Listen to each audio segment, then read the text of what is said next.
नमस्कार, MPAT news में आपका स्वागत है। मैं हूं विनय मिश्रा। आइए रुक करते हैं खबरों की ओर। क्रूड ऑयल अंतर्राष्ट्रीय मार्केट में 2014 के बाद सबसे ज्यादा उछाल में है।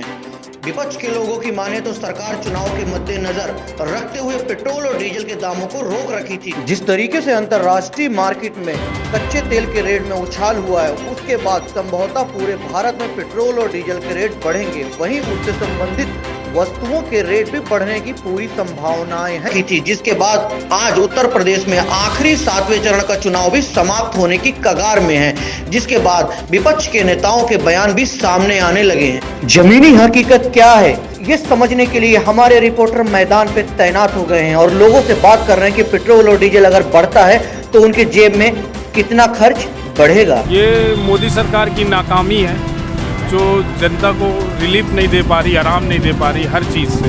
पेट्रोल भी मुद्दा नहीं है, खाने वाला तेल भी है, कुकिंग ऑयल, कुकिंग का सामान है, हर चीज़ जो नहीं सोच सकता आदमी उस चीज़ों में रेट बढ़ चुका है ना।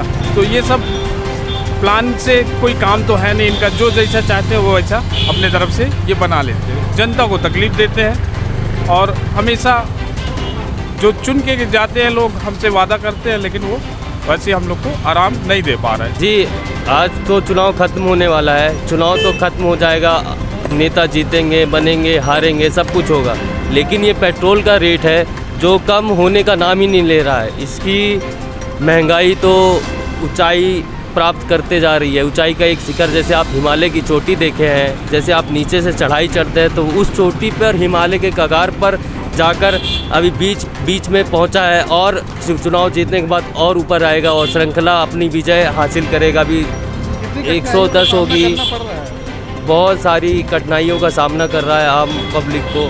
और चुनाव कहीं अभी कोरोना, आमजन कुछ भी प्राप्त नहीं कर पा रहा है, सिर्फ महंगाई के अलावा कुछ भी प्राप्त नहीं। सीपीआई के राष्ट्रीय सचिव अतुल अंजन ने सरकार को आड़े हाथ लेते हुए कहा कि 5 राज्यों के चुनाव के बाद देश की अर्थव्यवस्था को तेजी से झटका लगने वाला है।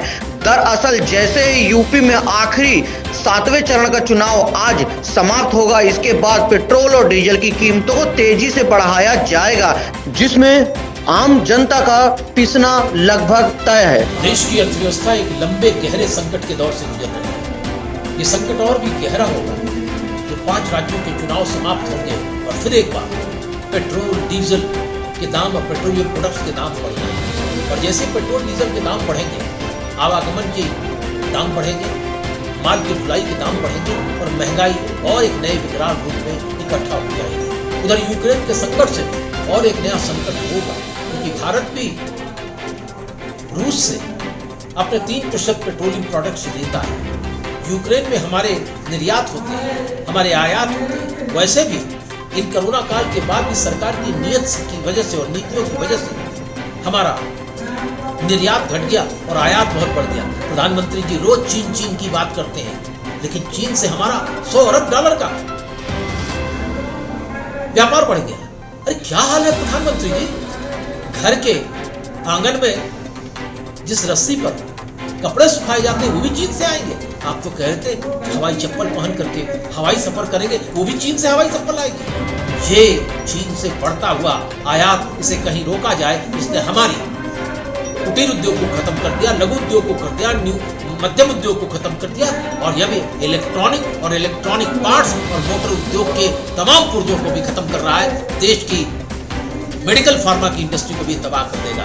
ऐसी स्थिति, आर्थिक स्थिति में प्रधानमंत्री जी, आप तो राष्ट्रवाद की बात करते, मेरा आपसे अनुनय विनय है, बिना किसी लाग लपेट के देश की अर्थव्यवस्था को पर चर्चा करने के लिए और बढ़ती हुई बेरोजगारी और नौजवानों को विश्वास दिलाने के लिए सर्वदलीय एक बैठक बुलाकर गंभीरता से देश की अर्थव्यवस्था पर चर्चा करें, देश की अर्थव्यवस्था पर श्वेत पत्र जारी करें। इतना विदेशी कर्जा बढ़ गया है कि देश के अंदर आने वाले दिनों में अगर लड़ाई लंबी चल गई तो संकट होगा।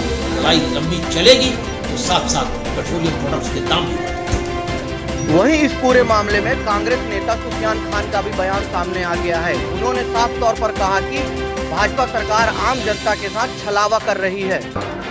जैसा कि आप सभी को ज्ञात है कि यूपी का अंतिम चरण का चुनाव आज खत्म होने वाला है। आज चुनाव जब खत्म होगा तो निश्चित तौर पे भाजपा की सरकार जो केंद्र में काबिज है वो कच्चे तेल की कीमत जो अंतर्राष्ट्रीय बाजार में 2014 के बाद सबसे ज़्यादा अधिकतम मूल्य $130 प्रति बैरल के हिसाब से आज बढ़ी है कीमत। तो ये चुनाव में पहले कीमत बढ़ चुकी थी और जनता को भ्रम में रखने के लिए ये भाजपा की सरकार ने अभी तक ये छलावा किया जनता के साथ कि ये पेट्रोल का रेट बढ़ाए नहीं थे। अब वो ठीक बात है कि नहीं बढ़ाए थे, लेकिन अचानक से ये बढ़ाने के कगार में है, बढ़ाने के लिए तैयार है और इससे इसका असर सीधा सीधा आम जनता की जेब में पड़ेगा। आज ये दलील देंगे कि अब क्रूड ऑयल का रेट बढ़ गया है इसलिए हम कीमत बढ़ा रहे हैं। और फिर दूसरी बात आएगी कि जब हम मनमोहन सिंह की सरकार में 60 रुपये प्रति लीटर पेट्रोल बेच रहे थे, सरकार बेच रही थी, तो ऑयल बॉन्ड जो होता है वो कर्ज के तौर पे 1,83,000 करोड़ का था भारत की ऊपर से। आज वो बॉन्ड बढ़ के 83 लाख करोड़ हो गया है। ये चिंतनीय विषय है और सीधा सीधा ये आम जनता के साथ छलावा है।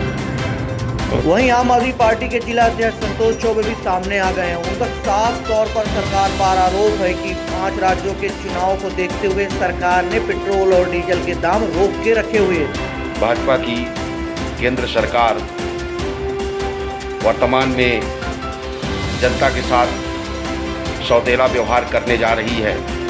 डीजल और पेट्रोल के दामों में जो वृद्धि की जा रही है ये जनता के साथ दोहरा मार है। पहले ही कोरोना जैसी महामारी में जनता टूट चुकी थी और भाजपा सरकार द्वारा यह जो अतिरिक्त बोझ जनता के ऊपर डाला जा रहा है उससे जनता पूर्ण रूप से टूट जाएगी। भाजपा सरकार पहले ही यह वृद्धि कर सकती थी, लेकिन चुनाव को देखते हुए मूल्य वृद्धि को रोका गया था। आम आदमी पार्टी ऐसे जन विरोधी वृद्धि का विरोध करती है, बहिष्कार करती है और यह जो वृद्धि की जा रही है यह जनहित और न्यायहित में नहीं है। इस पूरे मामले में भारतीय जनता पार्टी के वरिष्ठ नेता शानुल्लाह खान सामने आए हैं। उन्होंने सरकार से आग्रह किया है कि इस स्थितियों में पेट्रोल और डीजल के दाम फिलहाल तो नहीं बढ़ने चाहिए। यूक्रेन और रशिया का संदर्भ आ रहा है, युद्ध चल रहा है, बमबारी हो रही है, उसके तहत महंगाई वैसे भी 7-10 दिन से बहुत बढ़ा हुआ है और हो सकता है कि पेट्रोल डीजल के रेट भी भारत सरकार बढ़ा दे, क्योंकि लेकिन हम अभी ऐसी स्थिति में नहीं हैं कि हिंदुस्तान में रेट धड़ाधड़ बढ़ना चाहिए। तो खाने का तेल जो है तो बहुत तेज़ी से रेट बढ़ चुका है। तो मेरा यह है कि डीजल और पेट्रोल का रेट तो कतई ना बढ़ाए भारत सरकार। अभी देखते रहें, अपने भंडार से करते रहें और जब बहुत बुरी परिस्थिति आएगी तब फिर रेट बढ़ाने का सोचा जाए, ये मेरा आग्रह है।